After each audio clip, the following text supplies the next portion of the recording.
নারায়ণগঞ্জ শহরের চাষেরার silver crescent hospital নামে একটি ক্লিনিকে টনসিল অপারেশনের সময় ভুল চিকিৎসায় মেহনাজ আক্তার আনিকা নামে গৃহবধূর মৃত্যুর অভিযোগ উঠেছে। এ সময় হাসপাতালের ভেতর নিহতের স্বজনরা বিক্ষোভ ও ভাঙচুর করে।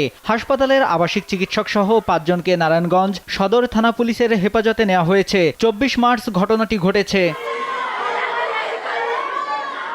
নিহতের স্বজন ও স্বামীর অভিযোগ, ওই ক্লিনিকে সহকারী অধ্যাপক আব্দুল্লাহ আল মামুনের তত্ত্বাবধানে অপারেশন করা হয়। অপারেশন শেষে ভোরে তার জ্ঞান ফিরলে ব্যথা ও শ্বাসকষ্ট হলে চিকিৎসক তাকে ইঞ্জেকশন দেয়। এরপরই মেহনাজের মৃত্যু হয়। মৃত্যুর খবর পেয়ে স্বজনরা এসে বিক্ষোভ ও ভাঙচুর করে। পরে মরদেহ রেখে চিকিৎসক, নার্স সহ ক্লিনিকের সবাই পালিয়ে যায়। চিকিৎসকের অবহেলায় মৃত্যু হয়েছে। ঘটনার সুষ্ঠু তদন্ত ও বিচারের দাবি পরিবারের। পরে পুলিশ ঘটনাস্থলে এসে পরিস্থিতি নিয়ন্ত্রণে আনে।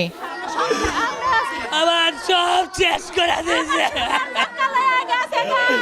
রাত্রে 10টা বাজে আমার মেয়ের অপারেশন করছে। অপারেশন করে ডাক্তার বলতেছে কিছু খাইতে দিবেন না। আচ্ছা ঠিক আছে, যদি কিছু খাওয়ান নার্সের সাথে আলাপ করে খাওয়াইবেন। আচ্ছা ঠিক আছে স্যার, খাওয়াবো। তখন রাত্র বাজে 3টা, আমার মেয়ে বলতেছে আব্বু আমি নিঃশ্বাস নিতে পারতেছি না, আব্বু আমার বুকটা ব্যথা করতেছে। এই কথা আমার মেয়ে বলছে। বলার পরে আমি ডাক্তারে বললাম, ডাক্তার আমার মেয়ে কেরকম জানি করতেছে। আমার মেয়ের আগে 5টা সুই দিল ইঞ্জেকশন দেওয়ার পরে কিছুক্ষণ পরে আবার দিল 2টা, দেওয়ার পরে 3টার পরে একটু মায়ের শান্ত হওয়ার পরে আবার মাইয়া এরকম কথা বুঝলা, আবার মেয়ের সুই দিল 5টা।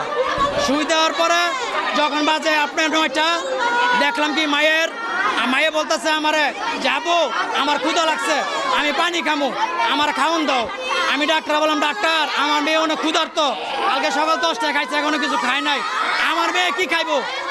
বললো কোনো কিছু খাওয়া দাওয়া যাবে না। পরে আমি ডাক্তারে বললাম, ডাক্তার আমার মেয়ের হাতগুলো নীল হয়ে গেছে, আমার মেয়ের জিভটা নীল হয়ে গেছে। ডাক্তার আমার মেয়েকে মারছে, ডাক্তারকে বিচার চাই। আর কোনো ডাক্তার না, ওর বুয়া সার্টিফিকেট দিয়ে চাকরি করে। টনসিল অপারেশন করলে মানুষ মরে না, ও টনসিল অপারেশন করছে লগে দেখেছে।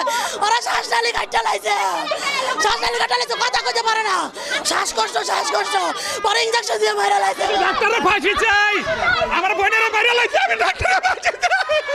নারায়ণগঞ্জ সদর থানার ভারপ্রাপ্ত কর্মকর্তা শাহাদাত হোসেন জানান, জিজ্ঞাসাবাদের জন্য হাসপাতালের আবাসিক চিকিৎসক সহ 5 জনকে থানায় নেওয়া হয়েছে। এখনো পর্যন্ত কোনো অভিযোগ পায়নি। তদন্ত পেলে আইনগত ব্যবস্থা নেওয়া হবে।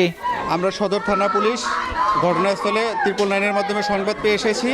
এই ঘটনায় আমরা তদন্ত অনুযায়ী আইনগত ব্যবস্থা নেব, আইনগত ব্যবস্থা গ্রহণ করা হবে।